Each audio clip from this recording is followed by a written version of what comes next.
So no meeting, it seems, between Justin Trudeau and Donald Trump in New York, with the Canadian and U.S. sides still trying to push ahead with with the NAFTA negotiations, with the view towards an American-imposed deadline coming up in just days now.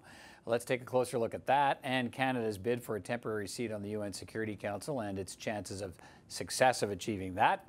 We'll do all that with Fen Hampson. He's a Chancellor's Professor at Carleton University and the Director of Global Security Research at the Center for International Governance Innovation. Fen Hampson, good to see you again.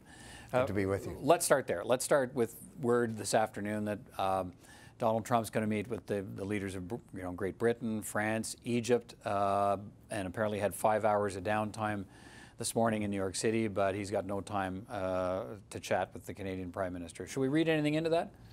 Well, I think one of the things we can read into it is that there's no love lost between Donald Trump and Prime Minister Trudeau after the G7 summit, which was a debacle. Mm-hmm. But I think it's fair to say we shouldn't read too much into it in terms of NAFTA. Apparently, Lighthizer, the U.S. trade representative, is going to be in New York. He will be meeting with Minister Freeland. At least that's the latest rumor. Right. And those negotiations are continuing. Apparently some progress has been made on some of the thorny issues around dispute settlement, supply management, some of the tough issues. There's still outstanding issues, but from certainly what many people are hearing is that the negotiations are still on track. They haven't fallen off the track. All right.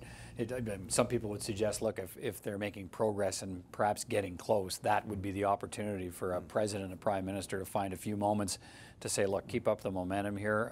We're on our way. Let's make sure we come away with something. Unless I guess the relationship is so seriously damaged that.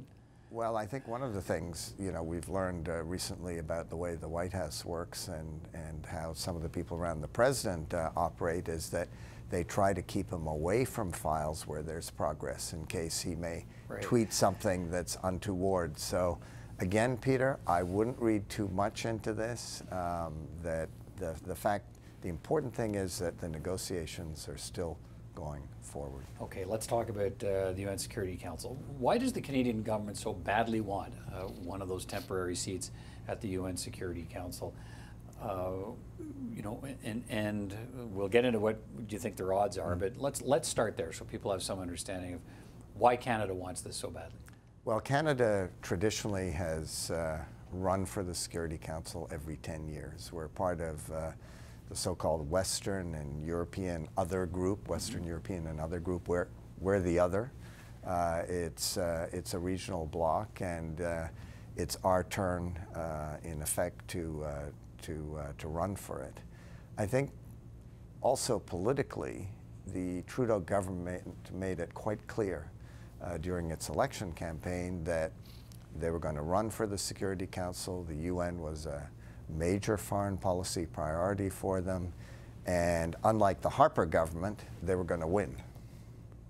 That's why there is this effort now, full Monty court press, if you want to put it in those terms, in New York, both by the Foreign Minister and Prime Minister Trudeau to, in effect, take that case to the members of the United Nations General Assembly. Right. There was a general feeling that a Liberal government under Justin Trudeau was going to get the Security Council seat when Stephen Harper couldn't.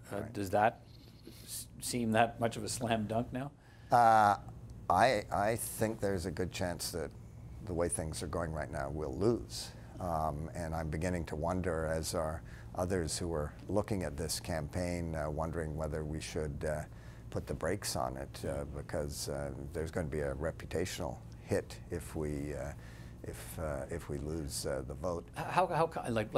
Let me get to the reputational hit in a moment, but how come what seemed like, and it's never a sure thing, you're dealing with the United Nations, but if it's not going well, why is it not going well?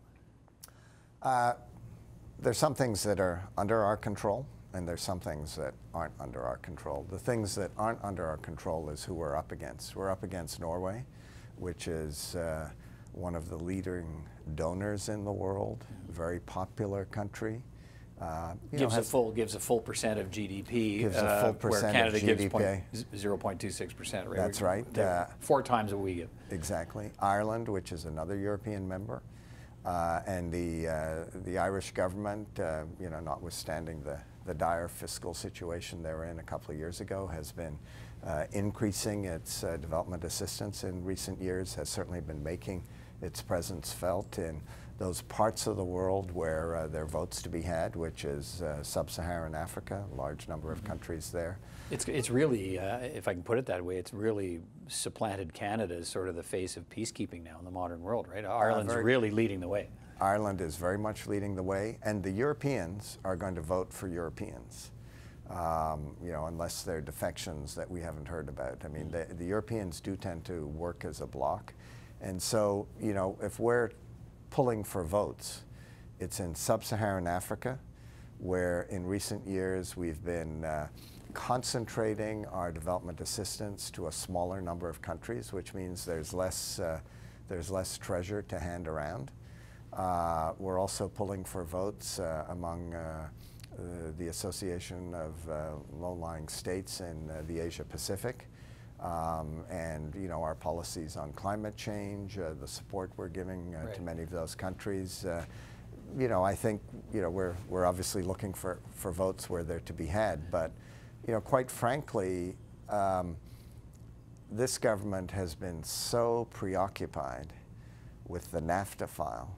Our foreign minister, who normally would be going out at this point, traveling overseas. I mean, she certainly goes to a lot of conferences, but we would have in many ways a stronger campaign than we've seen. Okay, and that's the one thing I suppose we could have controlled. I guess there's some suggestion that Canada's left it too late. That yes, we were preoccupied by NAFTA, but we should have been able to manage these two tracks. If you're trying to get the seat on the Security Council, it's a little. Well, there are two things you have to do. I mean, one is you have to have a campaign. Right. And what is it that you're going to do if you get that seat?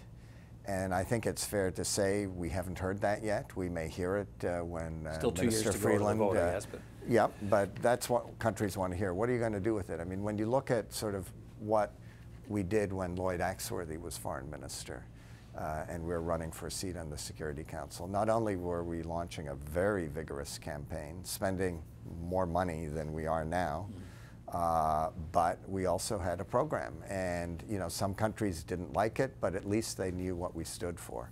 I think the problem the government faces now is to be coming forward with a program of action.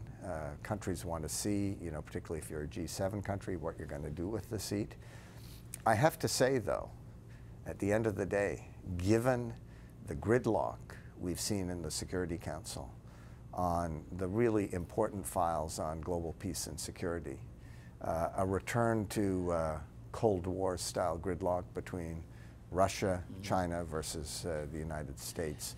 And a lot's anybody who's sitting around that table is going to have to deal with that, and that's going to be a problem for any program you put forward. A lot's been made, and the Prime Minister's talking about in New York today. He's messaging what Canada will stand for in a campaign for a UN Security Council seat, the defense of democracy and human rights, and dealing with